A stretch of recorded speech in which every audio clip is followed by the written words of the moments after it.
It's always been a blessed service. Let the Lord really bless me. I won't stand long. Let Brother Randy and Brother Jerry come and let them take the time to preach. But I'm glad that Jesus is the way. I'm glad that He made the way for you and I to have life and have it more abundantly. And I'm glad that Jesus came and gave His life.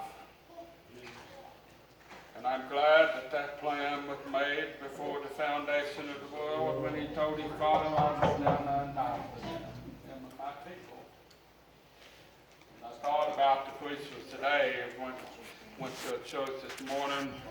How blessed they was, and the minister was blessed to preach about the rock and the whale, and it made me thought about every time there's water ever involved, there's always a rock. You look in the river, there's rock. Purified water, there's rock.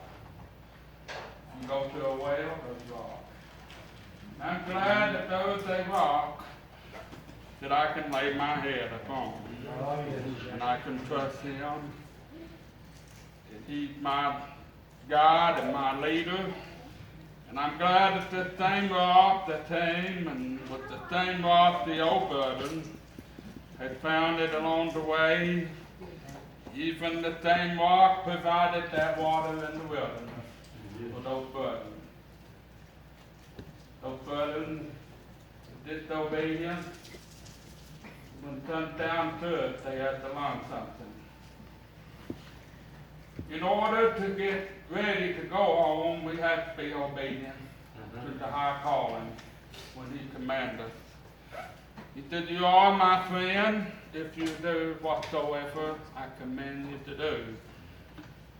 And I think that His command is that He wants you to sneak out with your whole heart, your whole mind, your whole soul, and your whole strength, and ask Him to come into your life. Because He's still walking in the cool of the day. He's still right here with us upon this earth through the Spirit of God. He's made that promise that He would search His sons and daughters and He would go out through the land. And I'm glad that this same one has found me. And I'm glad that He gave me a rock. He gave me a stone, a little white stone, and in that stone is a new name.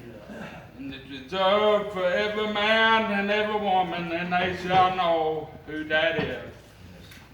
And I'm glad when you receive that white stone that you got something that's part of your life. And it'll spring up into you everlasting life. It is sprang up because It promised that the house of David shall be open, the foundation, the fountain. And I'm glad when the Roman soldiers went by His side and took the spear and pierced Him, came forth blood and water. And I'm glad that blood is everlasting and that river is still flowing today to reach every man and every woman. They all have an opportunity in this life. If they go to hell, it's because of themselves, not because of God and nobody else, but themselves. Every man and every woman shall hear His voice, and they shall know Him because there is an angel flying in the midst of heaven, carrying that gospel that every nation that speaks in different tongues shall know Him. Even the deaf shall know Him, the blind will see Him, the crippled they'll walk. I believe that He is the only way to this fountain today, and that He is that rock that I laid my head upon that morning when I couldn't find nobody to deliver me out of hell.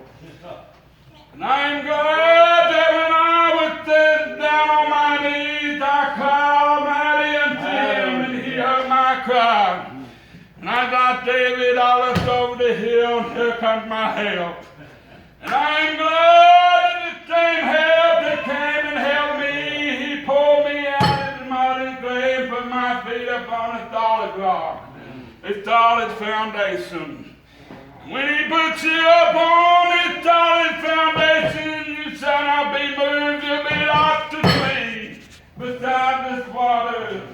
And I'm glad that there's no flood and no water, nothing in this world shall ever move me away from the love of Christ for what he has done. And when he comes in you, he'll put a seal upon your door. The Spirit will bring that blood and he'll wipe it upon your very heart. And yes, he is washed and sanctified in him. Every day ever since I've been saved for 20-some years, I'm still on this journey.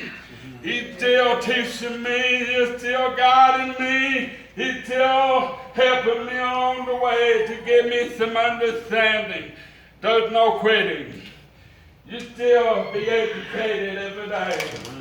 I'm still learning every time I open the book and I read his words and he teach me something else. And I'm glad that those words are like food from the master's table. It comes down out of heaven that you eat of and then it'll fill your belly. But I'm lost so that I can drink a little bit of that wine. I run my cups over with joy and be able to lift his high holy name. Why? Because he took this deaf boy and put something in my ears to hear with. When I couldn't hear the thunders roll at night, when I couldn't hear every man and every woman to ever talk. But I'm glad that he's got children in this world that can help one another.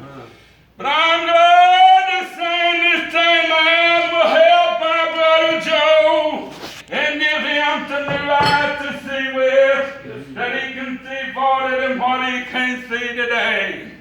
Did he see the love down in your heart, the very love that he gave you? He did that upon that cross for his blood. And I'm glad that his blood dwells right down in me. And I'm glad to be in that kingdom.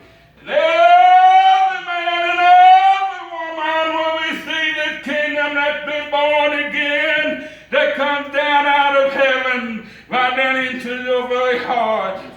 Yes, and you'll be satisfied in his likeness. And I'm glad to say that's why that I can give him enough glory and enough honor for all what he's done for me. But I'm glad to say when death comes, it may be me. I farewell, vain world. I'm going home. I got something to look forward to in that morning. When there's somebody's going to get up, I'll have no hearing aids to wear. I don't need no glasses. I'll be satisfied in his likeness, and I will be making like it unto him. In more glory, my body. And I'm glad to say that it's just an honor to walk the long life pathway, to learn from one another, teach one another, to talk to one another. And that's one of the biggest things in the churches today, is communication. Amen. I know I said that, I think, the last Sunday. But that's one of the biggest things that we should talk to one another. And especially, we should talk to our children and let them know that we love them and that we want them to go to heaven when life is over. There's something that this world is going to separate them from, because there's too much going on. Friends, they will be confronted. They will be interacted by the Spirit of God. They will come across him and they will know him. And they will come to a path in their life. But I was 14 years old And I remember it very well. When I sat in about the second pew at the Little Roses Church, Brother Walter Akers was standing up here, and he was preaching. He had that little Bible, that little Testament, and he had it open. And I could see the most beautiful light about him that shined before my very eyes. I've never seen a light, nothing like this before. If I knew right in my heart, I could have stepped to the Lord right down into my very soul, but I didn't. And because I denied him, the law came and I died. It separated me from God because I was disobedient to him. That's the very sin today, that your disbelief, your unbelief between you and God that separates you from him. Until you repent of that sin, until you know that you made sorry right down in your heart. Tonight that I was sorry for what? Because I didn't believe that day. Because I turned him away. Because I love this world and love darkness rather than light. But I'm glad that he walked with me. That's how much mercy, that's how much grace he has for his children. He's given every man and every woman an opportunity. Give my brothers time.